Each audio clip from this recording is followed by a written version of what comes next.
Today, it is both my pride and my shame that I stand here as a woman in India's parliament speaking on a women's reservation bill. Forget 2024. This may not even be possible in 2029.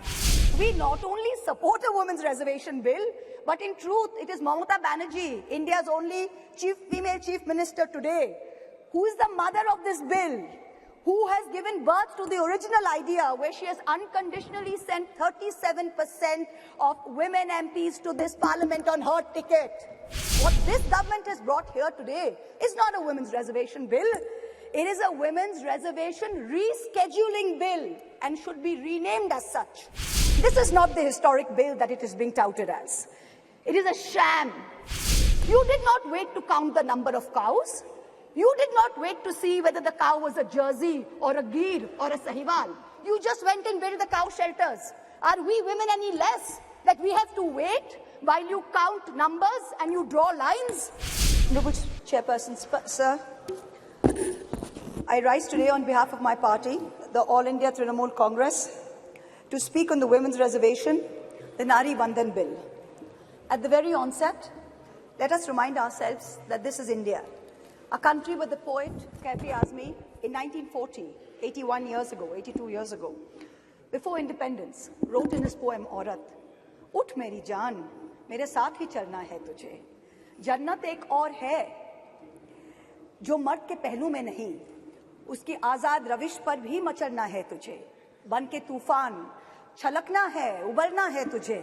उठ मेरी जान, मेरे साथ ही चलना है तुझे." This is in India, where Tagore in 1928 wrote in his poem Shobola, "Nari ke apon bhaggo joy koribar, kano nahi dibe odhikar, he bidhata? O Lord, why will you not give women the right to determine their own destiny?" This is in India, where in 1946, when the Constituent Assembly was elected, 15 seats went to women who helped to draft the Constitution. Both the United States and the United Kingdom saw lengthy suffragette movements before women were granted the right to vote. India's founders in 1947, April, agreed to the principle of universal adult suffrage, giving simultaneously the right to vote to women and to men. There was never any question of denying women the right to vote while giving it to men. All 15 members of the Constituent Assembly who were women rejected the demand for any special women's reservation on July 18, 1947.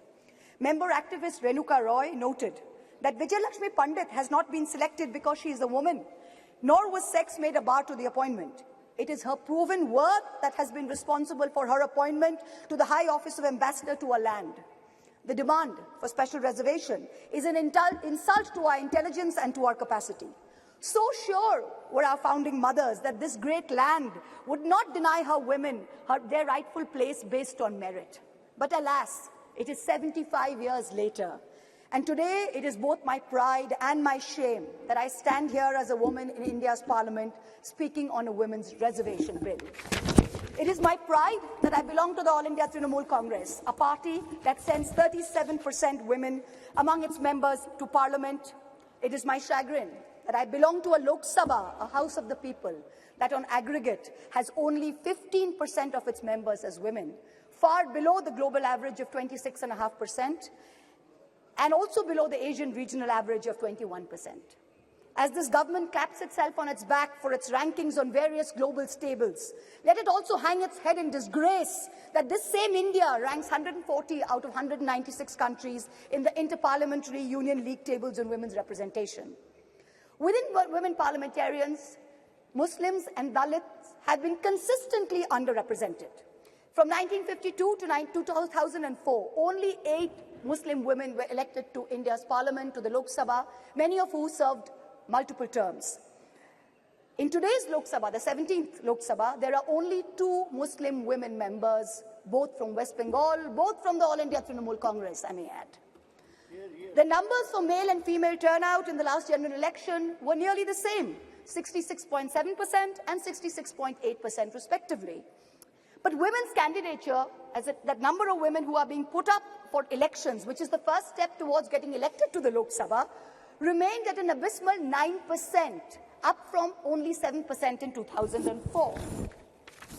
As we started our innings yesterday, our new innings in this newly constructed temple of democracy, our Honorable Prime Minister grandly proclaimed that it seemed he was ordained to perform many important tasks for this country, including this one.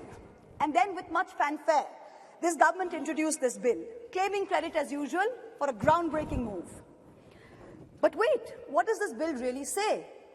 Article 334 of the bill says, the reservation shall come into effect only after delimitation has been undertaken. Delimitation will only be undertaken after the relevant figures for the next census have been published. The rotation of seats for women shall take effect after each subsequent exercise of delimitation. So what does this mean? In true BJP's Goebbelsian doublespeak style, it means we don't know if and actually when we will actually have 33% of women sitting in the Lok Sabha. Because number one, the date of the next census is entirely indeterminate. Because of this, number two, the date of the next delimitation exercise is therefore doubly indeterminate. It is also controversial, as my esteemed colleague Kanimoji from the DMK spoke. She said, according to the data, we will have an increase of 0% in the number of seats for Kerala, 26% for Tamil Nadu, but a whopping 26%, a 79% increase for both Madhya Pradesh and Uttar Pradesh. So women's reservation is dependent on two totally indeterminate dates. Can there be a greater jumla? Forget 2024. This may not even be possible in 2029.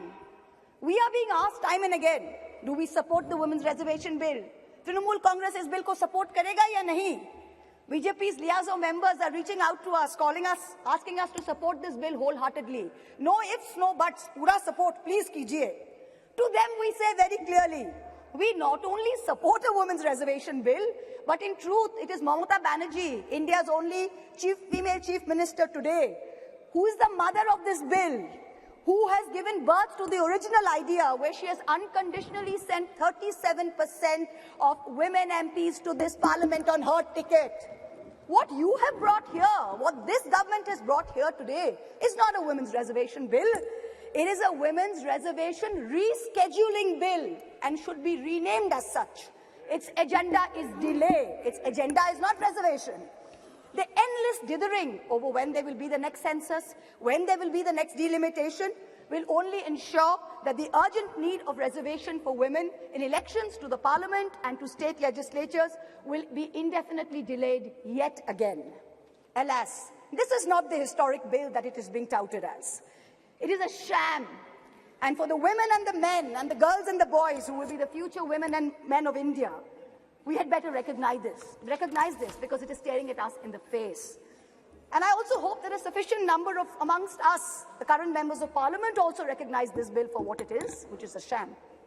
The question of women's reservation requires action, not the placebo of legislatively mandated procrastination. To the government and the ruling party, I say this. Give us this day our equal rights. We hold up half the sky. Give us at least a third of our earth. Mamata Banerjee and the Trinamool Congress have already walked the talk. We don't need to go on record to show this country that we support this bill. We have already sent more MPs than what this bill even envisions. It is you, this government, this ruling dispensation that needs to go on record. You need to support us, not the other way around. You need to send more than 33% MPs to this parliament. When this government wanted to protect cows, and I support the move, make no mistake, you did not wait to count the number of cows. You did not wait to see whether the cow was a Jersey or a Gir or a Sahiwal. You just went and built the cow shelters. Are we women any less that we have to wait while you count numbers and you draw lines? We don't need any more Vandans. We don't need any more Vandanas. Thank you very much. What we need is direct action. Honorable Prime Minister, this is your moment to really show us all कि मोदी है तो मुमकिन है. Implement the reservation bill immediately based on today's voters list. Send 33% women to parliament. Send 33% women to parliament in 2024 from the BJP the way our party has done. Support us unreservedly. In conclusion, I can only echo the poet Rihanna Ruhi's words. दिल के बहलाने का सामान ना समझा जाए, हमको अब इतना भी आसान ना समझा जाए. हम भी लोगों की तरह जीने का हक मांगते हैं, इसको बगावत का ऐलान न समझा जाए. Stay with the Times of India for news breaks, analysis, interviews and events. We bring you stories from your neighborhood and from across the globe as well. Subscribe to our YouTube channel. Hit the like button and press the bell icon so you don't miss any of our videos.